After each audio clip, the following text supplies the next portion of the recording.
Hi guys, Ms. Dash here with another great read aloud for you. This one comes to us from Asma Mobin-Uddin, and it is called The Best Eid Ever. Now, what's Eid? Huh? Well, basically, Eid is a holiday celebrated by Muslim people all over the world of many different cultures, but it's their main holiday. It happens twice a year, kind of like their Easter slash Christmas all rolled into one. So let's get started, yeah? Let me just switch the camera. There we go. The best Eid ever. Ooh, let's do it.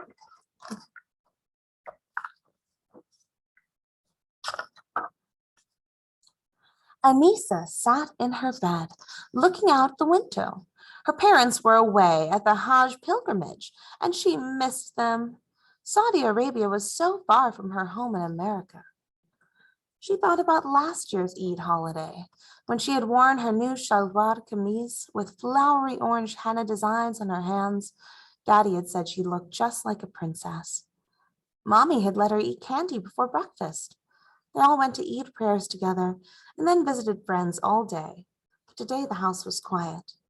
Just then, Anissa's grandmother bustled into the room. Anissa, happy Eid! Nani sat on the bed and greeted her granddaughter with a big hug and kiss. Time to get ready for prayers. Anissa returned the hug and then slumped back on the bed. Why the sad face, my dear? Nani gently brushed the hair out of Anissa's eyes. Do you miss mommy and daddy? Anissa nodded. She felt like she might cry. I know it's hard without your parents here, Nani said, but please don't be sad today of all days. We'll have fun together, just you and me, okay? Anissa tried to smile. She didn't want her grandmother to feel bad. Okay, she said as Nani stood up and walked over to the closet. Now I have a surprise for you. Nani lifted up a blanket on the closet shelf and pulled out a gift-wrapped box that had been hidden underneath it. Anissa pulled the ribbon off the box and opened it. Her eyes lit up as she saw the beautiful Eid clothes from Pakistan. Pulling out the kurta on top, she ran her fingers over the soft, shimmering fabric and its gold embroidery and shiny sequins. Purple and gold bangles clinked together as Nani unwrapped them. Handmade Pakistani shoes tucked in tissue paper still lay in the box. Nani, I love my new Eid clothes. How did you know purple was my favorite color? Thank you. Anissa hugged her grandmother. I can't wait to get dressed.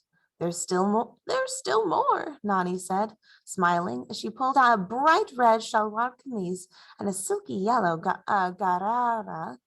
If anyone knows how to pronounce these, please let me know. I know I'm butchering it, but please correct me. Garara out of the box. Each outfit had matching bangles and shoes. There are 3 sets of clothes, one for each of the 3 days of Eid. Now, which one do you want to wear to prayers this morning? The purple one. Nani smiled. It will look beautiful on you. I'll iron it while you're getting ready. But first, I have to stir the lamb korma. Lamb korma? Anissa jumped out of bed and ran to the kitchen. The aroma of her favorite dinner cooking on the stove made her mouth water. Please, can I taste some? Nani scooped out a spoonful of bubbling lamb curry, blew on it, and made sure it wasn't too hot, and then gave Anissa a taste. Anissa savored the salty, spicy curry in her mouth. Yum, it's good. I'm glad you like it. Now let's hurry and get ready so we're not late for prayers. In the prayer hall, the Imam gave a sermon about the Hajj pilgrimage. Anissa had a hard time paying attention because she kept thinking about her parents and wishing they were there with her. After the sermon ended, the women and children in the women's section of the prayer hall folded their prayer rugs and greeted each other. Anissa hugged so many people. The donuts on the back tables were finished quickly. Anissa noticed 2 young girls standing alone, watching the excitement around them. The older girl's hijab was torn.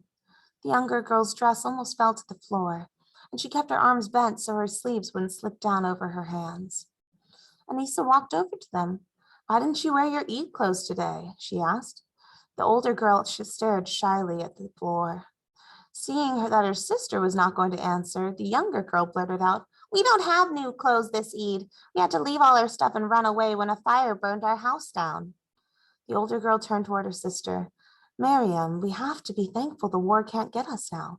We are safe and we are together. Papa says God will give us whatever we need. I wish Papa were here with us now, but ever since we came to America, he always has to work, Miriam told Anissa. He even had to work on Eid.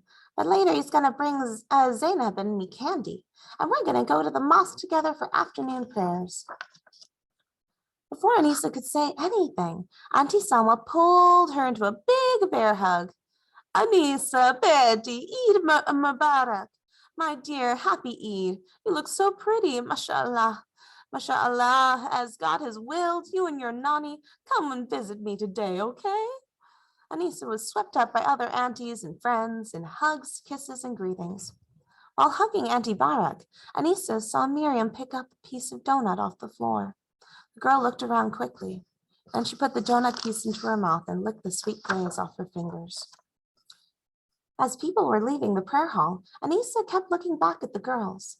Finally, she let go of Nani's hand and went back over to them. She didn't know what to say, but she couldn't leave without talking to them again. Hesitantly, she asked them, Maybe we could play together sometime? Instantly, Miriam's face lit up. Sure, she said, flashing a bright smile. Zainab continued to look at the floor. Where do you live now? Anissa asked. In the apartments by the mosque, Miriam answered. Zainab lifted her head to look at Anissa. A small, shy smile crossed her face. In number 63. A motherly woman ushered her 3 children and Zainab and Miriam out of the prayer hall. At home that afternoon, while Nani was heating up the food for dinner, Anissa told her about the girls she had met. Nani listened quietly. Sometimes when families leave their homes because of war or other bad problems, they have to leave behind everything they own, Nani told her. Many families have come to America as refugees, looking for a safe, good place for their children to live and grow up. Does God help these families? Of course, my dear, God helps everyone. Nani was stirring the curry, but sometimes not in the way you might think. Instead of just taking away the bad times, he might send good people to help them through the bad times. Meanwhile, the families have to work hard and trust that God's help is always near. Nani opened the oven door to check on the roti. Do you remember the story of the prophet Abraham, his wife Hajar, and their baby Ismael? Anissa nodded. Mommy and Daddy had told her that many of the lessons of the Hajj pilgrimage were based on this story. Prophet Abraham's family trusted in God, even in very difficult times, and God always took care of them. Nani and Anissa said a prayer for Zainab and Miriam's family. Then Anissa told Nani about a plan she had made. Later that afternoon, as shadows lengthened across the city, Muslim families were leaving the mosque after praying the Asr prayer. Anissa, sit quietly. Someone will hear you. Nani whispered to her granddaughter as they crouched behind the bushes outside the apartment building next to the mosque. Here they come, duck down. Through the leaves, they saw the 2 girls and a man stop in front of the decorated baskets, neatly arranged in the cracked stoop in front of their door. What's this? In surprise, the man read the attached card. Happy Eid to Miriam, Zainab, and their papa. Anissa felt as if she might burst with excitement. Would they like the presents? Zainab and Miriam opened the baskets. Wow, beautiful clothes. Look at all the sparkles on this yellow shirt. What a pretty red outfit with matching bangles and shoes. I can't believe this, the man said softly. Lamb and chicken, rice and vegetables, even desserts and candy with who could have left all this? Papa, help us carry the baskets inside. Miriam was trying to drag a basket across the sidewalk. Put them down, girls, their father commanded. We don't take charity. Their father paused. Then Miriam asked softly, But can I keep the yellow clothes? I love yellow. What about these sparkly bangles? No, my dear, their father spoke again. You know that a Muslim does not beg from others. But Papa, we didn't ask for them, Zainab pointed out. Papa didn't budge. I will provide for my family. There are other people who need this food and these clothes more than we do. Now let's go. Can I please just eat a cookie right now? Anissa could hardly breathe. What if they didn't take the gifts? As she leaned forward to see better, a twig snapped under her. What was that noise? The father asked as he turned around to face the bushes. Anissa and Nani ducked as his heavy footsteps approached their hiding spot. Through the leaves, Anissa could see the man's stern features and firmly set chin coming towards them. Hidden behind thick eyebrows were soft, gentle eyes. In these eyes, Anissa recognized the same look of tenderness she often saw in her own father's face. Anissa and the man looked at each other for a long moment.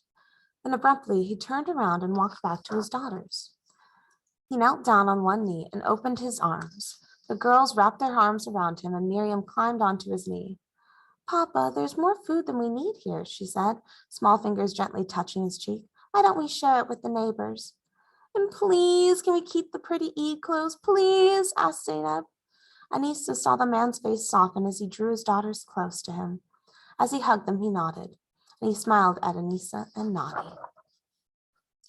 After Anissa and Nani returned home, Nani picked up the telephone and dialed. Hello, I'd like to order a medium vegetable pizza for delivery, she said. After she hung up, she shook her head. Eating pizza on Eid? My child, I've never had an Eid like this one. Me neither, Anissa said. I can't wait to tell Mommy and Daddy about it. Later in the evening, as Anissa and Nani snuggled up on the couch and ate pizza, they both agreed. This had been the best Eid ever. And that's the end.